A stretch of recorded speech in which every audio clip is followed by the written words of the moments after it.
Mas temo que, assim como a serpente enganou a Eva com a sua astúcia, assim também sejam de alguma sorte corrompidos os vossos entendimentos, e se apartem da simplicidade e da pureza que há em Cristo. Porque se alguém vem e vos prega outro Jesus, que nós não temos pregado, ou se recebeis outro Espírito, que não recebestes, ou outro Evangelho, que não abraçastes, de boa mente o suportais. 2 Coríntios 11, versículo 3 a 4. A esse cuja vinda é segundo a eficácia de Satanás, com todo o poder, e sinais e prodígios de mentira, e com todo o engano da injustiça para os que perecem, porque não receberam o amor da verdade para se salvarem, e por isso Deus lhes enviará a operação do erro, para que creiam a mentira,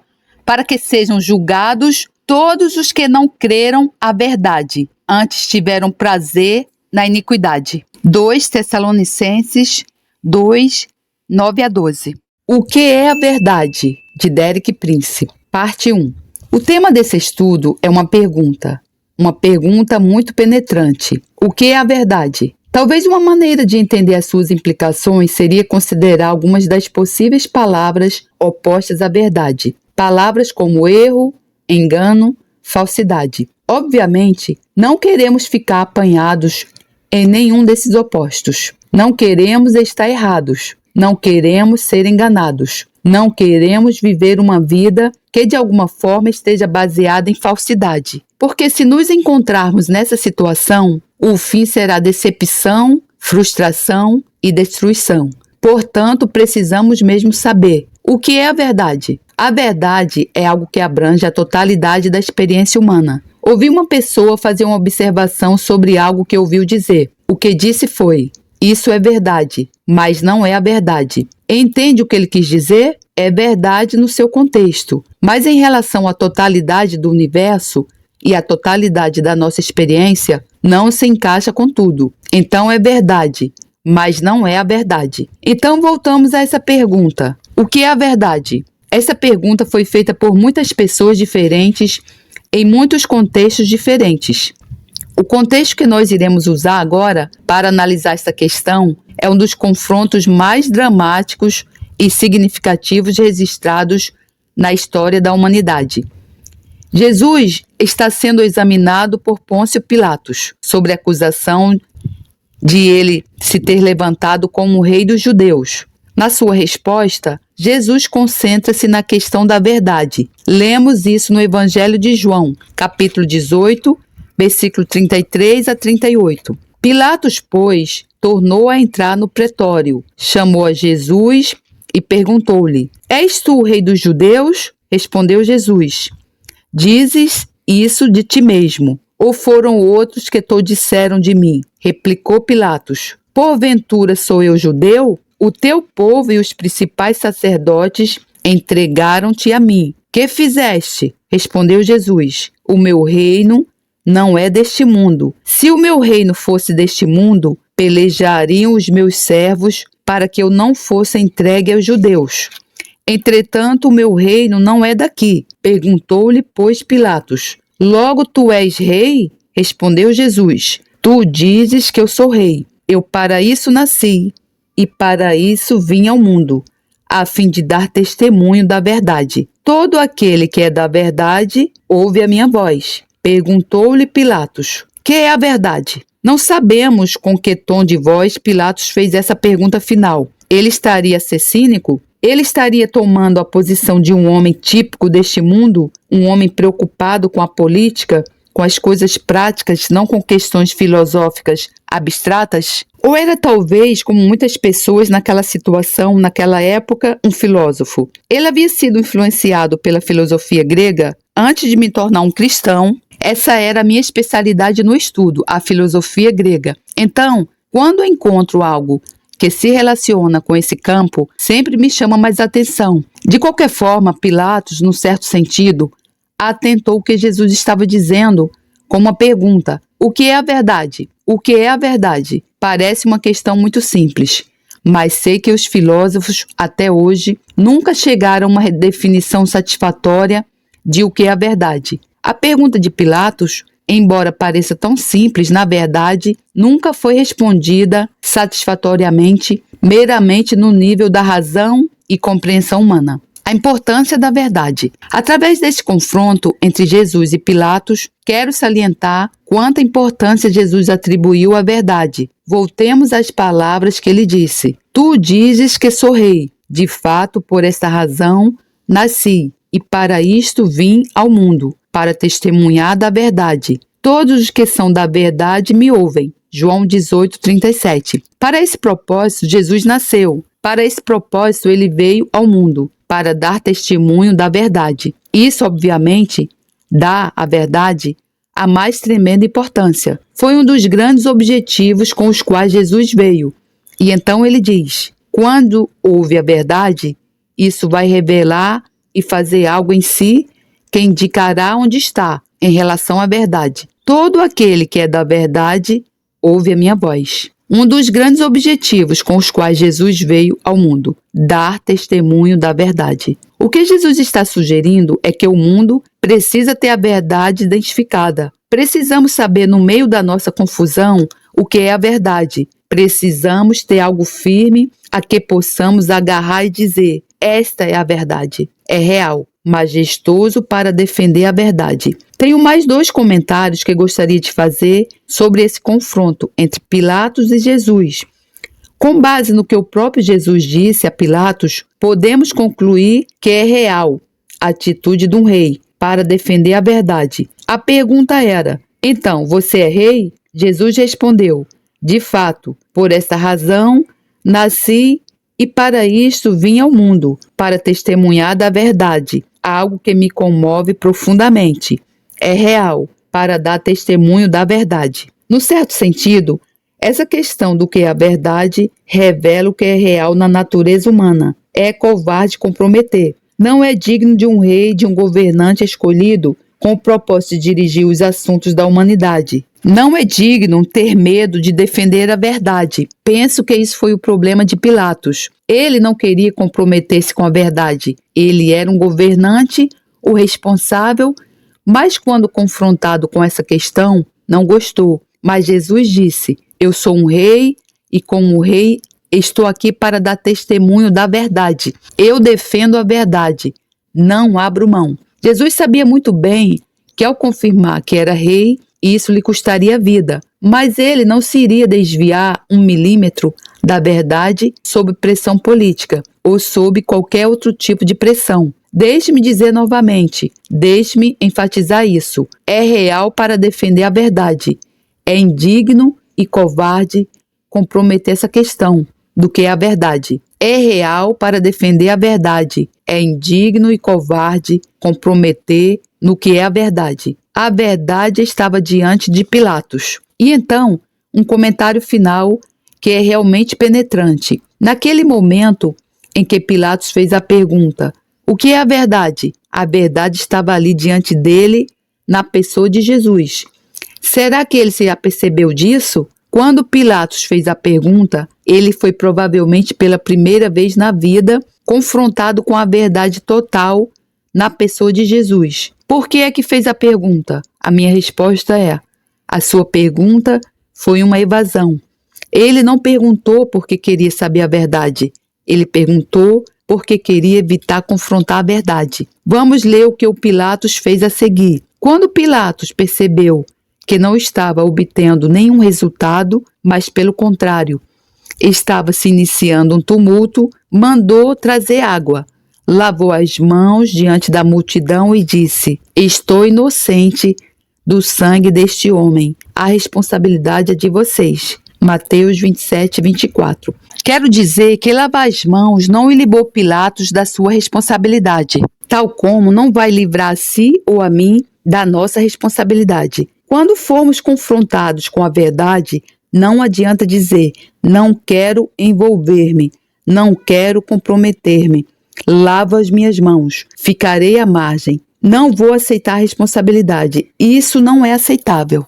O que é a verdade? Jesus é a verdade. Na primeira parte do estudo, vimos aquele confronto dramático entre Jesus e Pôncio Pilatos, onde Pilatos está examinando Jesus sobre a acusação de ele se ter levantado como rei dos judeus, como está registrado no capítulo 18 do Evangelho de João, versículo 33 e 38. Como é muito importante para o nosso tema, vamos ler novamente. Pilatos, então, voltou para o pretório, chamou Jesus e lhe perguntou: "Você é o rei dos judeus?" Perguntou-lhe Jesus.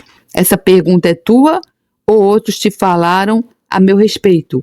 Respondeu Pilatos: "Acaso sou judeu? Foram o teu povo e os chefes dos sacerdotes que entregaram você a mim. Que é que você fez?" Disse Jesus: "O meu reino não é deste mundo. Se fosse, os meus servos lutariam para impedir que os judeus me prendessem. Mas agora o meu reino não é daqui." "Então você é rei?" disse Pilatos. Jesus respondeu: "Tu dizes que sou rei. De fato, por esta razão nasci, e para isto vim ao mundo, para testemunhar da verdade. Todos os que são da verdade me ouvem." "Que é a verdade?" perguntou Pilatos. Sobre aquele relato do confronto entre Jesus e Pilatos, e na pergunta de Pilatos no final, "o que é a verdade?", fiz na primeira parte 4 comentários que irei recapitular brevemente. Primeiro, a pergunta de Pilatos nunca foi respondida pela filosofia secular. Ela nunca chegou a uma definição satisfatória do que é a verdade. Segundo, um propósito supremo pelo qual Jesus veio foi dar testemunho da verdade. Ele disse que nasceu para esse propósito. Isso mostra-nos que o mundo precisa ter a verdade identificada. É tão importante aos olhos de Deus que ele enviou Jesus para identificar e revelar a verdade. Terceiro, é real para defender a verdade. Quando perguntaram a Jesus se ele era um rei, ele disse: "Sim, eu sou um rei e defendo a verdade." É muito mais fácil comprometer, mas é covarde. Quarto, no momento em que Pilatos fez essa pergunta, "o que é a verdade?", ele foi confrontado com a verdade na pessoa de Jesus. Ele fez a pergunta não porque desejava uma resposta. A sua pergunta foi uma tentativa de contornar a questão. Então, tomou água e lavou as mãos e disse: "Eu sou inocente." Ele disse ao povo judeu: "A responsabilidade é vossa, mas deixe uma chamada de atenção. Pilatos não era inocente, e você e eu não somos inocentes quando comprometemos a verdade, quando somos confrontados com a verdade." A resposta de Jesus. Nesta parte, vamos olhar para a resposta que o próprio Jesus deu a esta pergunta: "O que é a verdade?" Embora Pilatos não soubesse, Jesus havia respondido a pergunta um pouco antes, numa conversa particular com seus discípulos, o que podemos ler em João 14, versículo 2 a 6. Jesus diz: "Na casa de meu pai há muitas moradas. Se não fosse assim, eu vou-lhe teria dito: vou preparar-vos lugar. E se eu for e vos preparar lugar, virei outra vez e vos tomarei para mim mesmo, para que onde eu estiver, estejais vós também. E para onde eu vou, vós conheceis o caminho." Disse-lhe Tomé: "Senhor, não sabemos para onde vais, e como podemos saber o caminho?" Respondeu-lhe Jesus: "Eu sou o caminho e a verdade e a vida. Ninguém vem ao Pai senão por mim."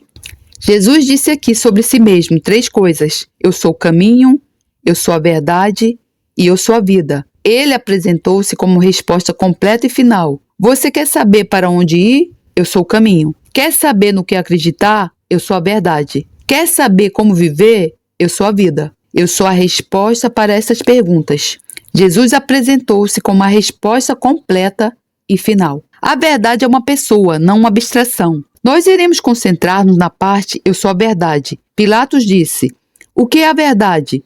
Jesus diz: "Eu sou a verdade." É muito importante ver que a resposta de Deus à questão "o que é a verdade?" é uma pessoa, não uma abstração. Qualquer coisa menor que uma pessoa não pode conter a totalidade da verdade e não pode satisfazer os anseios humanos. Lembro-me de que, quando jovem, estudante de filosofia, desejava resolver essa questão: o que é a verdade? Procurei no reino do abstrato, no reino de Platão e Aristóteles e filósofos modernos. Às vezes pensava que estava quase lá, mas isso iludiu-me e isso fez-me sentir tão vazio, tão frustrado, que me voltava para prazeres muito carnais apenas para esquecer as minhas frustrações. Mas então, na graça de Deus, alguns anos depois, como Pilatos, tive um confronto pessoal com Jesus. E estou tão feliz por não ter respondido como Pilatos, aceitei Jesus como a verdade e, a profundidade de satisfação que tive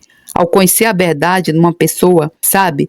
A personalidade é uma das grandes maravilhas e mistérios do universo. Qualquer resposta à pergunta o que é a verdade, que deixa de fora a personalidade, é obviamente uma resposta incompleta. Mas Jesus é a resposta completa. Ele diz: eu sou a verdade. Aprendemos a verdade pela fé. A próxima coisa que quero dizer é o seguinte: nós aprendemos essa verdade pela fé. Nós não chegamos lá por raciocínio. Em Hebreus capítulo 11 lemos: ora, a fé é o firme fundamento das coisas que se esperam e a prova das coisas que se não veem. Versículo 1. A fé é a única maneira pela qual podemos relacionar-nos com o mundo invisível. Os nossos sentidos não farão isso. O nosso raciocínio não poderá fazer isso. Existe outro meio de percepção, que a Bíblia chama de fé. E então, em Hebreus 11:3, pela fé entendemos que os mundos foram criados pela palavra de Deus, de modo que o visível não foi feito daquilo que se vê. A fé leva à compreensão. Temos que ter a sequência certa. Não é que entendemos e depois acreditamos, mas pela fé nós entendemos. Quando acreditamos, então entendemos. Quero dizer que a verdade sobre Jesus é totalmente plausível. Sou um lógico profissional. Acho que a Bíblia, e particularmente as declarações de Jesus, são a exposição mais lógica encontrada em qualquer parte da escrita humana. Mas o raciocínio não o revela. A fé a percebe. Então o raciocínio aprova. Tem de ter a sequência certa. A fé leva à compreensão, a fé a percebe. Então o raciocínio aprova. Tem que haver um momento de fé, de se aperceber, um momento de compromisso, um momento em que, em certo sentido, você sai do reino conhecido para o desconhecido e faz esse compromisso de fé. Jesus, eu te reconheço como a verdade e como a verdade te aceito. Exemplificado pelo Cordeiro da Páscoa. Quero dizer um pouco mais sobre receber Jesus como a verdade pela fé, não tentando raciocinar tudo. Para isso, quero usar o que pode parecer um exemplo muito estranho. As instruções que Deus deu a Israel no Antigo Testamento sobre como eles deveriam cozinhar e comer o Cordeiro Pascual, tendo em mente que o Cordeiro da Páscoa é uma antevisão, um tipo, uma imagem de Jesus. Quando Jesus veio, João Batista disse: eis o Cordeiro de Deus que tira o pecado do mundo. Então, vamos ler em Êxodo, capítulo 12, versículo 8 e 11, essas instruções. Naquela mesma noite, comerão a carne assada no fogo, juntamente com ervas amargas e pão sem fermento. Não comam a carne crua, nem cozida em água, mas assada no fogo, cabeça, pernas e vísceras. Não deixem sobrar nada até pela manhã. Caso isso aconteça, queimem o que restar.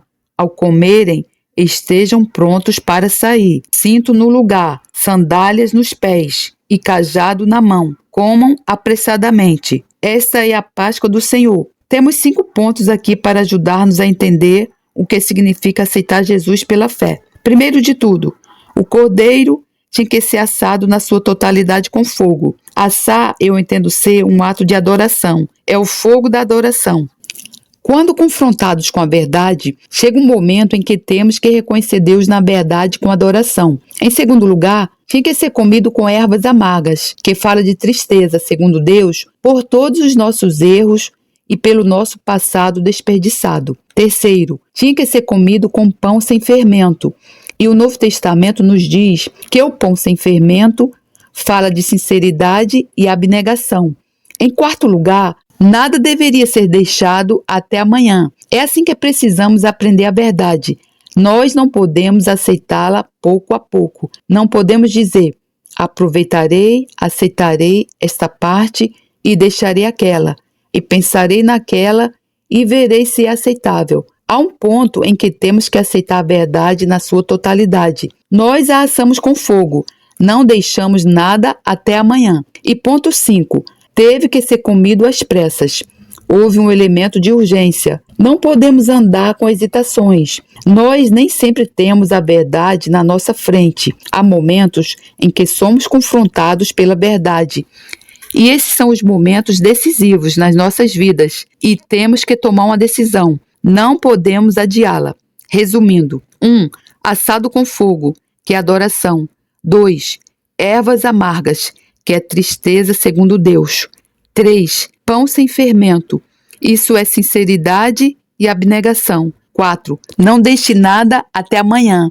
É aceitação plena. 5. Comido com pressa. É uma questão urgente. O que é a verdade? A palavra de Deus é a verdade. Nas partes anteriores desse estudo, mostrei que a filosofia secular nunca chegou a uma resposta satisfatória para essa pergunta: o que é a verdade? Por outro lado, embora Pilatos não soubesse, Jesus havia realmente fornecido a sua própria resposta anteriormente, numa conversa particular com seus discípulos, o que está registrado em João 14, versículo 6.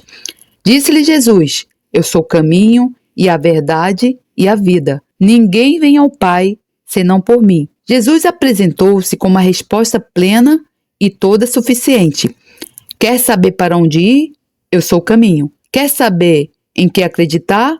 Eu sou a verdade. Quer saber como viver? Eu sou a vida. Apontei que a resposta de Deus à pergunta, o que é a verdade, não é uma abstração, não é uma definição, mas uma pessoa. Isso é tão maravilhoso, tenho a certeza que poucas pessoas podem apreciar isso como eu, porque tendo sido um filósofo profissional e tendo tentado encontrar a verdade em abstrações e definições, e tendo sido tão frustrado por tantos anos, quando descobri a verdade na pessoa de Jesus, isso fez o meu coração cantar. Foi um alívio, uma libertação.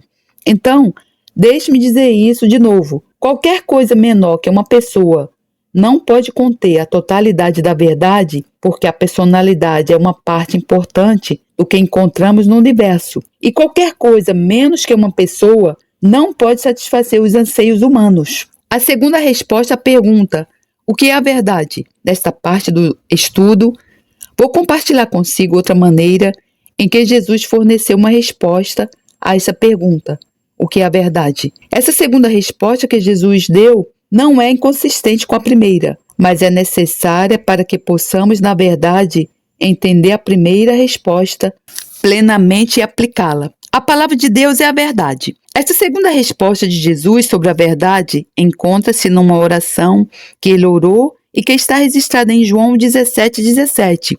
Ele está orando ao Pai por seus discípulos e ora esta simples oração: santifica-os na verdade, a tua palavra é a verdade. Quer dizer, Jesus falando a Deus, Pai, diz: a tua palavra é a verdade, isto é, a palavra de Deus é a verdade. Agora temos de ser muito claros sobre como Jesus entendeu a palavra de Deus. E mais uma vez, são as suas próprias palavras que nos ajudam neste sentido. Em João capítulo 10, versículo 35, ele está citando uma afirmação do livro de Salmos que diz: eu disse que vocês são deuses. O seu comentário sobre isso está em João 10:35. Se ele chamou deuses àqueles a quem veio a palavra de Deus, e a Escritura não pode ser anulada. Sem entrar em pormenores, quero ressaltar apenas que para Jesus a palavra de Deus é idêntica à Escritura. Ele chamou deuses àqueles a quem veio a palavra de Deus, e a Escritura não pode ser anulada. Isso diz-nos duas coisas muito importantes.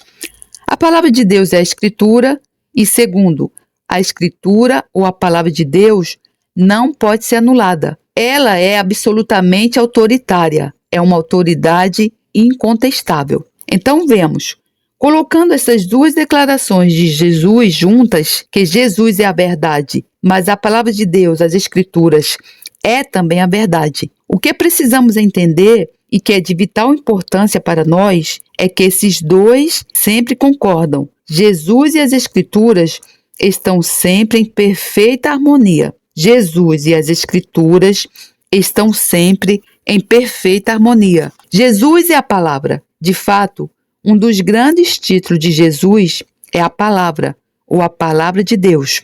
Veja, por exemplo, o início do Evangelho de João, que está falando de Jesus, João capítulo 1, versículos 1 e 2. No princípio era o Verbo, a palavra, e o Verbo, que é a palavra, estava com Deus. E o Verbo, a palavra, era Deus. Ele estava no princípio com Deus. 3 vezes nesse versículo de abertura do Evangelho de João, Jesus é chamado de a palavra. E então, no mesmo capítulo de João, no versículo 14, falando novamente sobre Jesus, lemos: E o Verbo, a palavra, se fez carne e habitou entre nós, e vimos a sua glória, como a glória do unigênito do Pai, cheio de graça e de verdade. Então, Jesus é a palavra. Logo no final do Novo Testamento, no último livro, Apocalipse, capítulo 19, temos uma antevisão da aparição de Jesus retornando em glória e poder no final desta era. É assim que João descreve isso, Apocalipse 19, versículo 11 a 13. E vi o céu aberto, e eis um cavalo branco, e o que estava sentado sobre ele chamava-se Fiel e Verdadeiro, isso é Jesus, e julga e peleja com justiça, e os seus olhos eram como chama de fogo, e sobre a sua cabeça havia muitos diademas, e tinha um nome escrito, que ninguém sabia senão ele mesmo. E estava vestido de veste tingida em sangue, e o nome pelo qual se chama é a Palavra de Deus. O nome pelo qual se chama é a Palavra de Deus. Então, lá está ela, a Palavra de Deus. A Escritura é a Palavra de Deus. Jesus é a Palavra de Deus. É interessante que diz que ninguém sabia o nome dele, senão ele mesmo. Por outras palavras, a outra verdade que somente Jesus compreende plenamente a Palavra de Deus.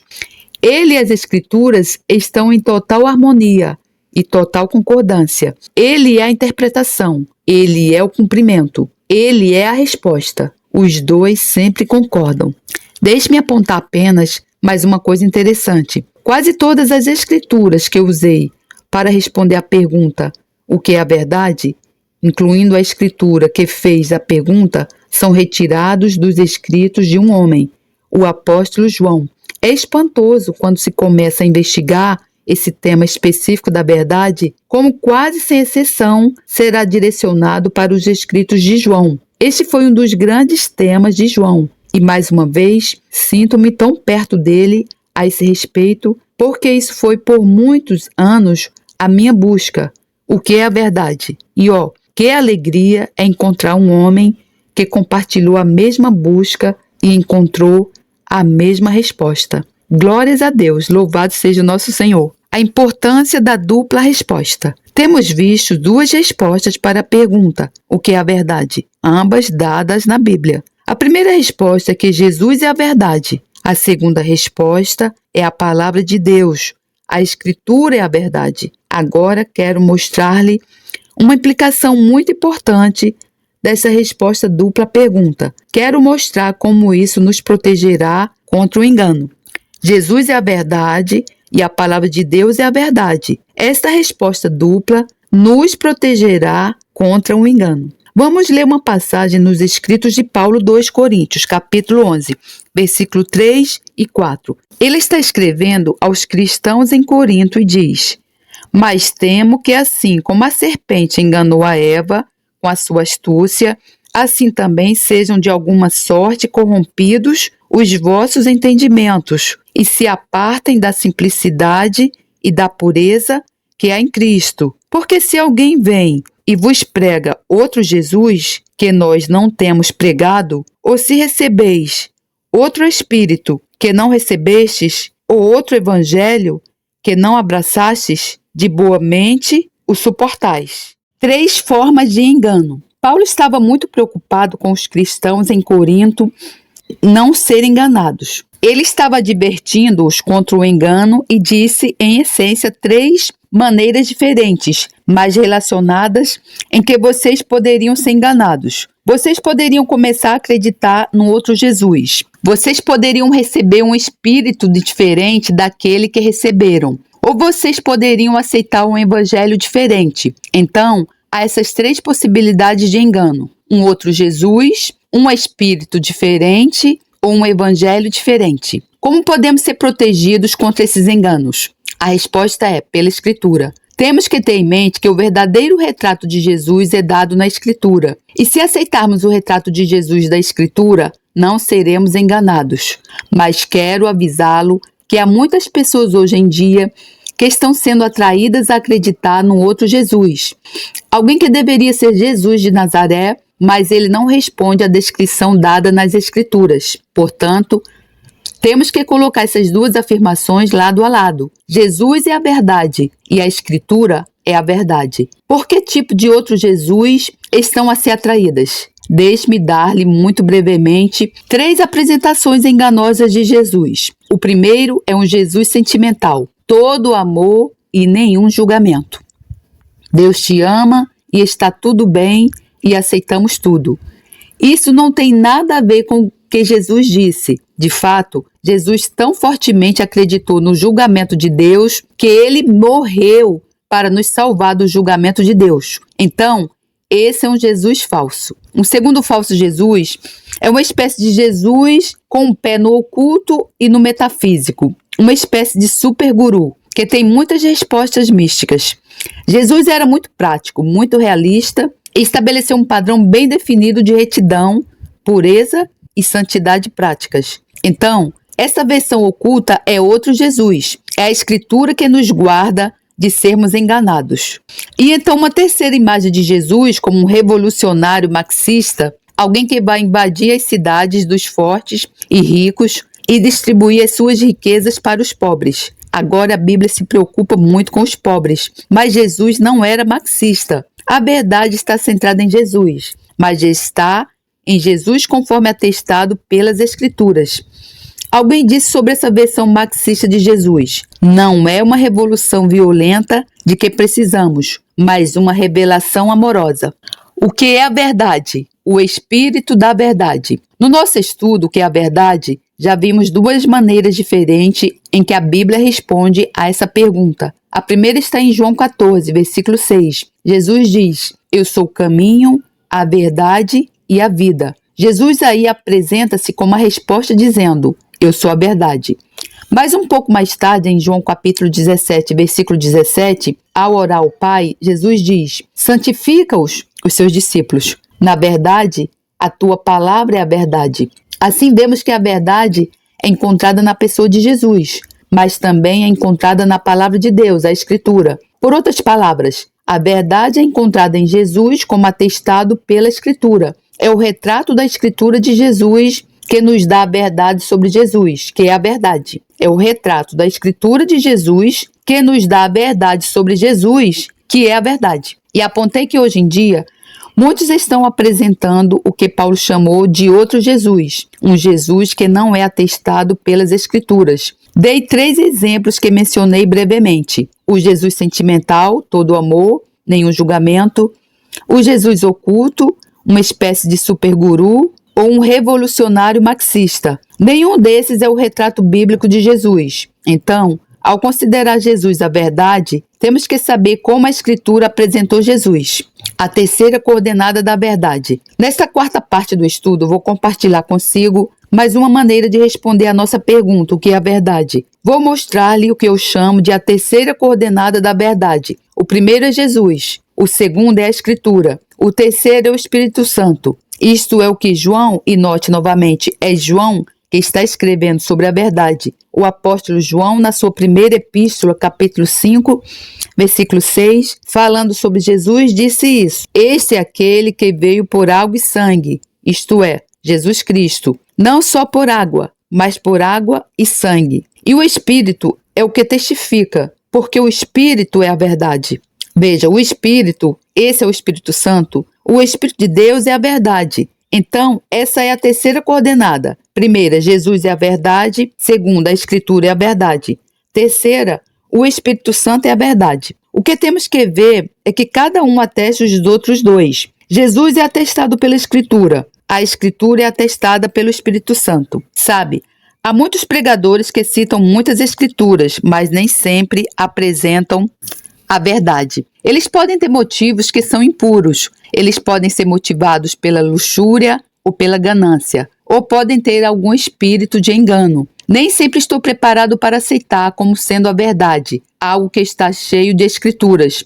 Particularmente, sempre desconfio de pessoas que têm cerca de meia dúzia de escrituras de estimação, os que repetem exaustivamente. Na verdade, tenho quase a certeza quando ouço uma pessoa que se esconde atrás de meia dúzia de escrituras que ela está errada, e quanto mais ela tenta fustigar-me com essas escrituras, menos disposto estou a acreditar nela. Veja, há algo mais. Há Jesus, há as escrituras, mas há algo intangível, o Espírito Santo. O Espírito Santo é a verdade. Sabe, a verdade sobre Jesus e a verdade da Escritura é sobrenatural, não é algo de nível puramente humano. E a verdade sobrenatural requer atestação sobrenatural. Caso contrário, tudo isso está desequilibrado. A verdade sobre Jesus e a verdade da Escritura é sobrenatural, e a verdade sobrenatural requer atestação sobrenatural. O próprio Jesus teve muito cuidado em dizer aos seus discípulos: para acharem e permanecerem na verdade, terão de depender do Espírito Santo. Isto é o que ele diz em João 14, versículo 25 e 26. Tudo isso lhes tenho dito enquanto ainda estou com vocês. Mas o conselheiro, outras versões dizem o Consolador ou advogado, o Espírito Santo, que o Pai enviará em meu nome, lhes ensinará todas as coisas e lhes fará lembrar tudo o que eu lhes disse. Quer dizer, mesmo para lembrar as palavras de Jesus, eles tinham que depender do Espírito Santo, não da sua própria memória natural. É por isso que podemos confiar no Novo Testamento como registro preciso, porque não depende apenas da memória humana precisa. E então, novamente em João 16, 12 a 14, Jesus diz: tenho ainda muito que lhes dizer, mas vocês não podem suportar agora. Mas quando o Espírito da verdade vier, ele os guiará a toda a verdade. Note, ele fala sobre o Espírito Santo de forma muito específica como pessoa. Ele não diz isto, ele diz ele, o Espírito da verdade, os guiará a toda a verdade. Não falará de si mesmo, falará apenas o que ouvi e lhes anunciará o que está por vir. Ele me glorificará porque receberá do que é meu e o tornará conhecido a vocês. Sabe, o Espírito Santo é o grande intérprete de Jesus e da Escritura, e nós dependemos do Espírito Santo, justamente para interpretar os outros dois. Mais tarde, Jesus disse novamente, e essas são quase as suas palavras finais para os seus discípulos, enquanto ele ainda estava na terra, depois da sua ressurreição. Atos 1, versículo 8. Mas receberão poder quando o Espírito Santo descer sobre vocês, e serão minhas testemunhas em Jerusalém, em toda a Judéia e Samaria, e até os confins da terra. Veja, para serem testemunhas fiéis, eles tinham que ter o Espírito Santo, tinha uma mensagem sobrenatural, tinha que ser comprovado de forma sobrenatural o que foi pela comprovação do Espírito Santo. E então, novamente, o escritor de Hebreus diz em Hebreus capítulo 2, versículo 3 e 4, como escaparemos nós se não atentarmos para uma tão grande salvação, a qual, começando a ser anunciada pelo Senhor, foi-nos depois confirmada pelos que a ouviram, testificando também Deus com eles, por sinais e milagres, e várias maravilhas e dons do Espírito Santo, distribuídos por sua vontade. Note, uma razão pela qual precisamos aceitar a verdade das Escrituras sobre Jesus é, elas são atestadas sobrenaturalmente pelo Espírito Santo. Então, temos essas três coordenadas da verdade. Jesus, quem é a verdade, a Escritura, que é a verdade, e o Espírito Santo, o Espírito da verdade, que é a verdade. Jesus, a Escritura, o Espírito Santo. Quando esses três concordam, então sabemos que temos a verdade. Quando temos apenas dois, nem sempre podemos ter a certeza de que é a verdade. Um pregador pode usar muitas escrituras e falar muito sobre Jesus, mas ainda assim não nos apresentar a verdade. Ou pode ter muito poder sobrenatural, mas o que ensina pode não coordenar com a Bíblia. Ou pode ter um monte de teoria religiosa e teologia, mas pode não estar a honrar Jesus e a dar-lhe a devida posição. Então, para ter a certeza, para saber que estamos na verdade, temos que ter esses três juntos: Jesus, a Escritura e o testemunho sobrenatural do Espírito Santo. O testemunho sobrenatural do Espírito Santo. Para finalizar esta parte, quero falar um pouco mais sobre esse testemunho sobrenatural do Espírito Santo à verdade. Para isso, vamos novamente para os escritos do apóstolo João. 1 João 2, 18 a 21. Filhinhos, é já a última hora, e como ouvistes que vem o anticristo, também agora muitos se têm feito anticristos. Muitos anticristos têm surgido. Por onde conhecemos que é já a última hora. Saíram de nós, mas não eram de nós. Porque se fossem de nós, ficariam conosco. Mas isto é para que se manifestasse que não são todos de nós. O apóstolo João está alertando os cristãos aí para as pessoas que começam por identificar-se com a igreja e que parecem ser verdadeiros cristãos e que talvez sejam muito talentosos e dotados, mas que não estão na verdade. Nos versos 20 e 21, ele explica como fazemos isso. E vós tendes a unção do santo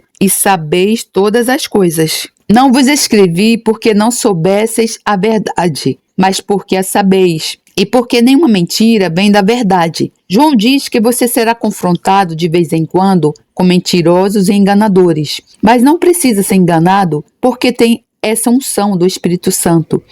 E uma vez que é confrontado com algo que é falso, mesmo que pareça muito religioso, há algo em si, um pequeno sino, que disparar dentro de si diz: tenha cuidado, ele não é o que parece ser. O que nós chamamos o testemunho do Espírito Santo.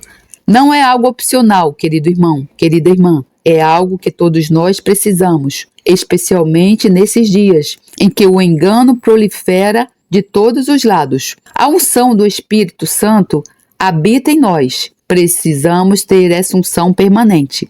E novamente, um pouco mais adiante neste capítulo, em 1 João 2, 26 e 27, essas coisas vos escrevi acerca do que vos enganam. Veja, haverá pessoas que tentarão enganá-lo, e a unção que vós recebestes dele fica em vós, e não tendes necessidade de que alguém vos ensine. Mas como a sua unção vos ensina todas as coisas, e é verdadeira, e não é mentira, como ela vos ensinou, assim nele permanecereis. Então, quando as pessoas vêm e tentam desviar-nos, uma das maneiras que temos para verificar é: como é que o Espírito Santo responde em mim? Responde positivamente ou negativamente? Essa é a unção. Essa unção é a verdade.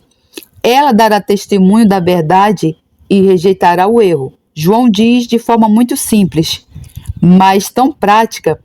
Sabemos que a verdade é uma coisa e a mentira é outra. Se não estiver em concordância com a verdade, é mentira.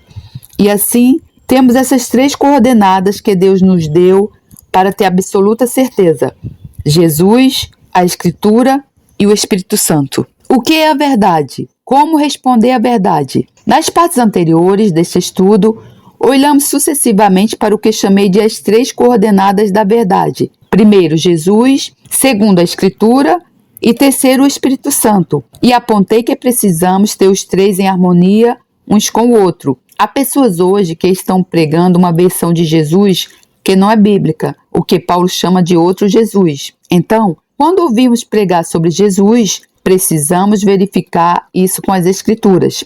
E há pessoas que citam muitas Escrituras, mas os seus motivos não são puros. Elas são motivadas pela luxúria ou pelo desejo de explorar pessoas para obter ganhos financeiros ou por ambição pessoal. Descobrimos que, embora citem muitas Escrituras e talvez falem muito sobre Jesus, o Espírito Santo não repousa sobre elas. O Espírito Santo, em nós, não responde a esse tipo de apresentação. Então, temos que ter todas as 3 coordenadas em conjunto em ação. E quando temos esses 3 juntos em acordo, então sabemos, aqui está a verdade. Podemos confiar nisso, podemos apoderar-nos disso, podemos andar nisso. Deixe-me apenas mencionar essas 3 coordenadas novamente: Jesus, a Escritura e o Espírito Santo. Como devemos responder à verdade? Na parte final do estudo, vou abordar uma questão da maior importância para cada um de nós: como devemos responder à verdade. Quero dizer o seguinte: a nossa resposta à verdade determinará o nosso destino.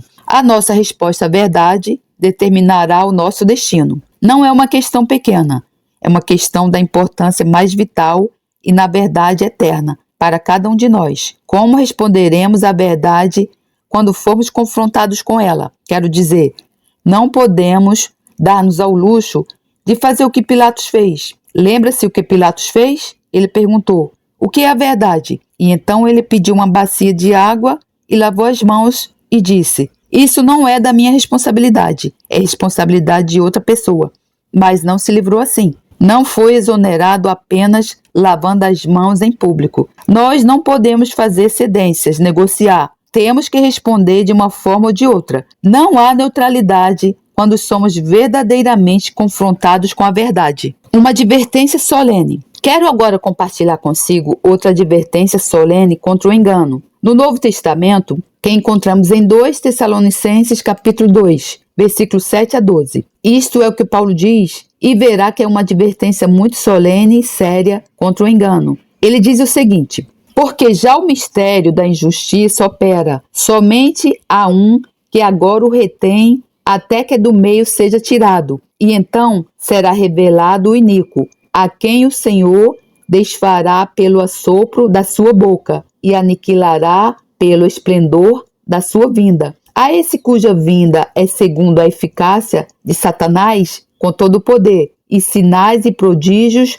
de mentira, e com todo o engano da injustiça, para os que perecem, porque não receberam o amor da verdade para se salvarem, e por isso Deus lhes enviará a operação do erro, um poder sedutor, para que creiam na mentira, para que sejam julgados ou condenados. Todos os que não creram a verdade, antes tiveram prazer na iniquidade. Essas são as palavras solenes. Quero apontar algumas conclusões importantes que surgem. Primeiro de tudo, Satanás pode produzir milagres falsos. A vinda do iníquo, diz Paulo, é segundo a eficácia de Satanás, com todo o poder, e sinais e prodígios de mentira. O simples fato de sermos confrontados por milagres, pelo sobrenatural, não garante que estamos a ser confrontados com a verdade. Temos que ter todas as 3 coordenadas. Segundo, e muito importante e básico, os enganos de Satanás não restringem a injustiça. Ele é o sem lei. Ele realiza milagres falsificados, mas eles têm origem na injustiça, não na justiça nem na santidade. Então, quando somos confrontados com algo que pode ser sobrenatural, pode ser uma apresentação muito poderosa. Temos que perguntar a nós próprios, o que isso faz em mim? Isso restringe a injustiça? Isso leva a minha vida à submissão às exigências de Deus? Às exigências de justiça e santidade? Isso faz-me um melhor servo do Senhor? Um melhor servo dos meus semelhantes? Está produzindo em mim amor por Deus e amor pelos meus semelhantes, que são os verdadeiros objetivos da verdadeira fé cristã? Se não fizer isso, mesmo que haja muita coisa milagrosa, é evidência de que não é realmente a obra de Deus ou do Espírito Santo. Porque o Espírito Santo é o Espírito de santidade. Onde quer que ele esteja trabalhando e permitido a operar, o resultado será o aumento da santidade nas nossas vidas, não da injustiça. Então, tenham isso em mente. Uma das maneiras de testar as coisas é ver como elas afetam a nossa maneira de viver. Elas estão nos tornando mais justas e santas? Então observe o que Paulo diz sobre essas pessoas que aceitam esse engano. Elas perecem porque rejeitaram o amor à verdade. Veja, no final das contas, é uma decisão da vontade. Eles rejeitaram, não quiseram receber a verdade. Então, não é apenas uma questão de raciocínio intelectual abstrato, é uma questão de aplicação da nossa vontade. Como respondemos à verdade? Digo novamente, e não posso enfatizar isso demais. Não há neutralidade. Se vamos responder positivamente, devemos amar a verdade. Não devemos apenas tolerá-la ou aceitá-la ou tentar comprometê-la. Temos que amá-la. Essas pessoas de quem Paulo nos adverte pereceram porque rejeitaram amar a verdade. Conclusão número 4. Rejeitar a verdade sujeita-nos ao poderoso engano. Ele diz, e por isso Deus lhes enviará a operação do erro, um poder sedutor, para que creiam a mentira. Qual foi o motivo? Por que rejeitaram amar a verdade? Rejeitar, amar a verdade, os expôs ao engano. E essa é realmente uma das afirmações mais incríveis, assombrosas, das Escrituras para mim. Deus lhes enviará a operação do erro, um poder sedutor. Percebeu? Sabe? Deus não tolerará que brinquemos com a verdade. Se Deus vê que somos sinceros e dispostos a nos comprometermos com a verdade, Ele será muito paciente e muito gracioso. Mas se Deus vê que fomos confrontados claramente com a verdade, que vimos as verdadeiras questões e que não estamos dispostos a nos comprometermos com a verdade e amá-la, então um dos julgamentos mais severos de Deus cairá sobre nós. Ele nos enviará a operação do erro. Isso é um julgamento de Deus. É um julgamento de Deus sobre aqueles que rejeitam amar a verdade. E então a quinta conclusão tirada dessas palavras de Paulo: o motivo real pela qual as pessoas rejeitam a verdade é que elas se deleitam na maldade. Ela diz: sejam julgados ou condenados todos os que não creram a verdade, antes tiveram prazer na iniquidade. Veja, por trás de toda a cortina de fumaça intelectual que as pessoas levantam sobre a verdade e as suas dificuldades intelectuais, a verdadeira motivação é saber que a verdade de Deus as impedirá de cometer pecado e as levará a levar vidas piedosas, puras e santas. E elas não querem fazer isso. Elas não querem largar o pecado. Então, rejeitam a verdade por causa das suas implicações no modo como terão que viver. Deixe-me apenas reafirmar essas 5 conclusões. 1. Satanás pode produzir milagres falsos. 2. Os enganos de Satanás não restringem a injustiça. Eles não mudam o nosso caráter. 3. Essas pessoas perecem porque rejeitam amar a verdade. Não há neutralidade. 4. Rejeitar a verdade sujeita-nos à operação do erro, engano, um poder sedutor. 5. O motivo real para rejeitarem a verdade é que têm prazer na iniquidade, no pecado. Amam o pecado e não querem deixá-lo. Quando acreditarmos na verdade. Agora vamos olhar para a alternativa, o positivo. No versículo seguinte, 2, Tessalonicenses capítulo 2, versículo 13, Paulo diz: mas nós devemos sempre dar graças a Deus por vocês, irmãos, amados pelo Senhor, porque desde o princípio Deus os escolheu para serem salvos mediante a obra santificadora do Espírito Santo e a fé na verdade. Deixe-me enfatizar essas 2 últimas frases: mediante a obra santificadora do Espírito Santo e através da fé na verdade. Quero apontar 4 verdades que emergem desse versículo. Primeiro de tudo é uma questão de escolha de Deus. Devemos sempre dar graças a Deus por vocês, porque desde o princípio Deus os escolheu. Segundo, em resultado da escolha de Deus, é o Espírito Santo que nos atrai, que nos separa. É a obra santificadora do Espírito Santo que nos atrai para o lugar onde somos confrontados com a verdade na pessoa de Jesus. Terceiro, é através do Espírito Santo que somos capazes de crer na verdade, que é revelada em Jesus. Nós dependemos do Espírito Santo para termos a graça de crer e em resultado de acreditar na verdade. Quarto, somos salvos. Recapitulando, tudo é uma questão de escolha de Deus. Em resultado da escolha de Deus, o Espírito Santo atrai-nos. Através do Espírito Santo, somos capacitados a crer na verdade revelada em Jesus. E o resultado é que somos salvos. Graças a Deus somos salvos pela verdade. Permitam-me apenas afirmar, ao encerrar, as 3 coordenadas da verdade que foram o tema desse estudo. Primeiro, Jesus. Segundo, a Escritura. E terceiro, o Espírito Santo. Quando esses 3 estiverem de acordo e em harmonia, então sabemos que temos a verdade. Podemos viver por ela. Podemos estar confiantes e seguros.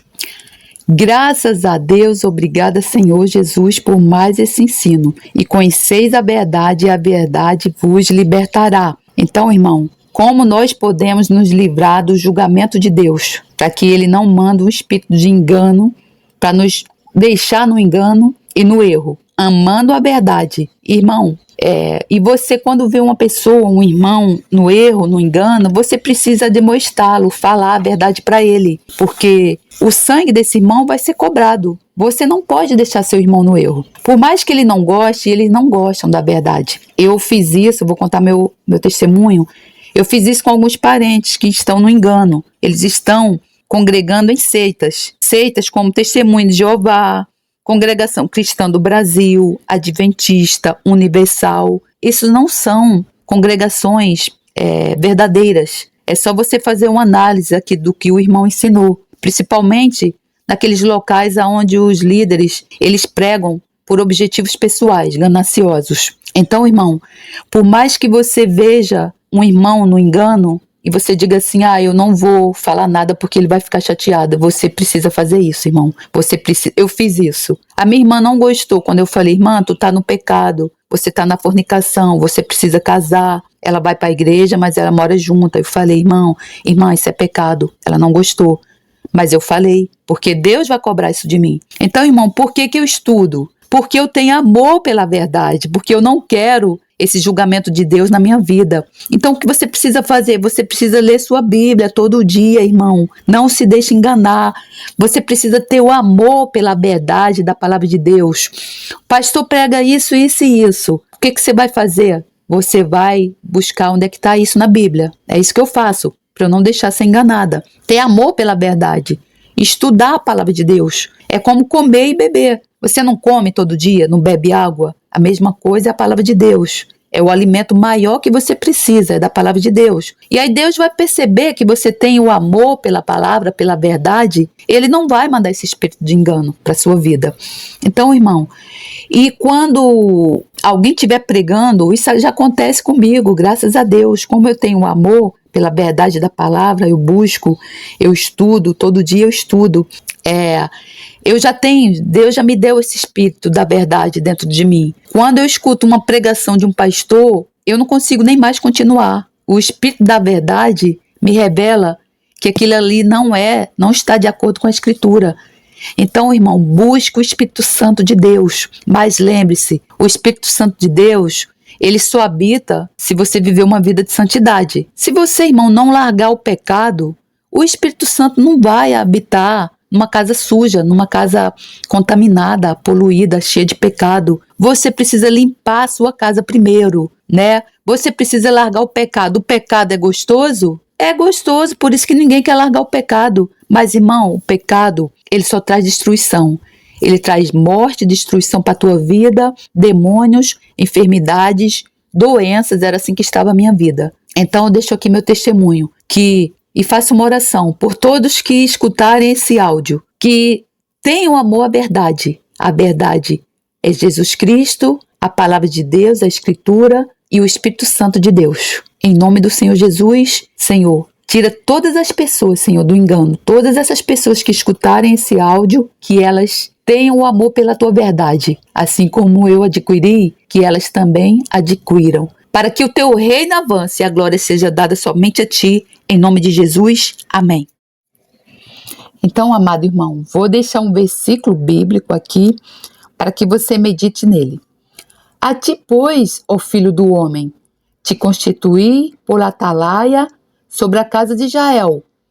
Tu, pois, ouvirás a palavra da minha boca e lá anunciarás da minha parte.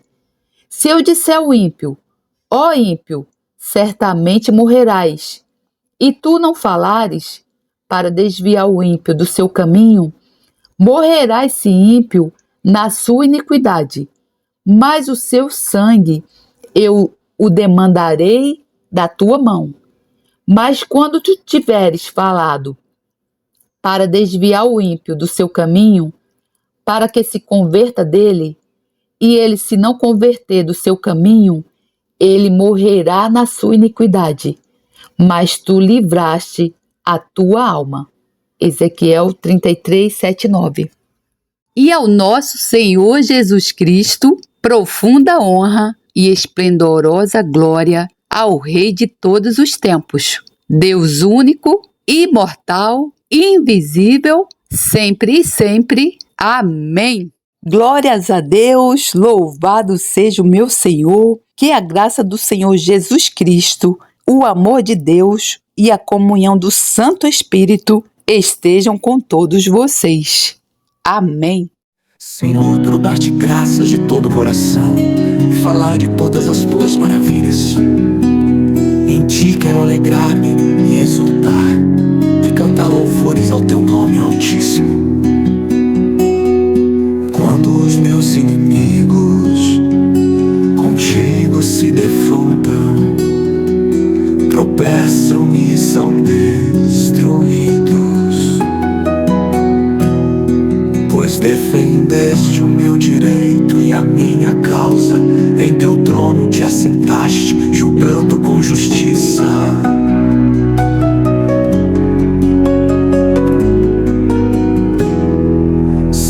Repreendeste as nações e destruíste os ímpios, para todos sempre apagaste o nome deles. O inimigo foi totalmente arrasado para sempre. Desarraigaste as suas cidades, já não há quem delas se lembre. O Senhor reina para sempre, estabeleceu o seu trono para julgar. Ele mesmo julga o mundo com justiça, governa os povos com retidão. O Senhor é refúgio para os oprimidos, uma torre segura na hora da adversidade. Os que conhecem o teu nome confiam em ti, pois tu, Senhor, jamais abandonas os que te buscam.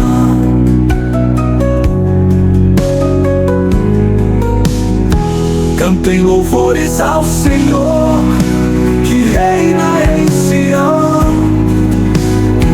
Proclamem entre as nações os seus feitos. Aquele que pede contas do sangue derramado não esquece, ele não ignora o clamor dos oprimidos.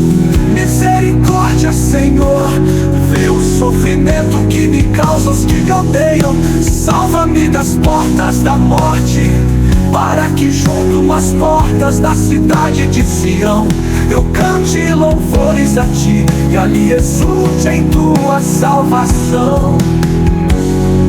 Caíram as nações na cova que abriram, os seus pés ficaram presos no laço que esconderam. Voltem os ímpios ao pó, todas as nações que se esquecem de Deus. Mas os pobres nunca serão esquecidos, nem se frustrará a esperança dos necessitados. Levanta-te, Senhor, não permitas que o mortal triunfe. Julgadas sejam as nações na tua presença, infunde-lhes terror, Senhor. Saibam as nações que não passam de seres humanos.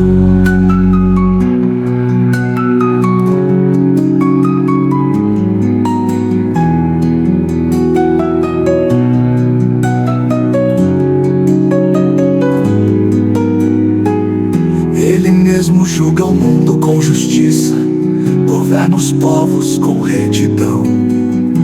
O Senhor é refúgio para os oprimidos, uma torre segura na hora da adversidade.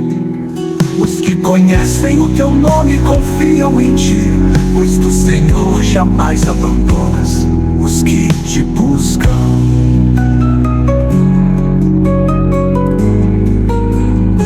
Cantem louvores ao Senhor, que reina em Sião.